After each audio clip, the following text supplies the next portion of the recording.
ಧ್ಯಾನದಿಂದ ಕಾಯಿಲೆಗಳು ಗುಣವಾಗುತ್ತವೆಯೇ? ಖಂಡಿತವಾಗಿಯೂ ಗುಣವಾಗುತ್ತದೆ. ನಿರಂತರವಾಗಿ ಧ್ಯಾನವನ್ನು ಆಚರಿಸಿದರೆ ಈ ಎಲ್ಲವೂ ಸಾಧ್ಯ.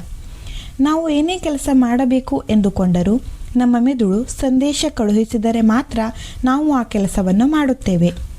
ಮೆದುಳು ಸಂದೇಶಗಳನ್ನು ಸೂಕ್ಷ್ಮವಾಗಿ ನರನಾಡಿಗಳ ಮೂಲಕ ತರಂಗೋಪಾದಿಯಲ್ಲಿ ರವಾನಿಸುತ್ತದೆ. ಆಗ ನಾವು ಕೆಲಸವನ್ನು ಅಚ್ಚುಕಟ್ಟಾಗಿ ಮಾಡಬಹುದು. ಹಾಗೆಯೇ ಧ್ಯಾನದಿಂದ ಮೆದುಳಿಗೆ ಶಕ್ತಿ ಉಂಟಾಗಿ ಸಕಾರಾತ್ಮಕ ಭಾವನೆಗಳು ಉಂಟಾಗುತ್ತದೆ.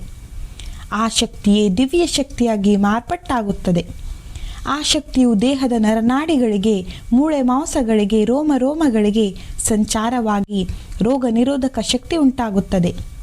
ಹಾಗೂ ದೈಹಿಕ ಮಾನಸಿಕ ಕಾಯಿಲೆಗಳು ಆ ಒಂದು ಅಪೂರ್ವವಾದ ಶಕ್ತಿ ದೇಹದಲ್ಲಿ ಅಡಕವಾಗಿ ಮತ್ತೆ ಕಾಯಿಲೆ ಬರದ ಹಾಗೆ ತಡೆಗಟ್ಟುತ್ತದೆ.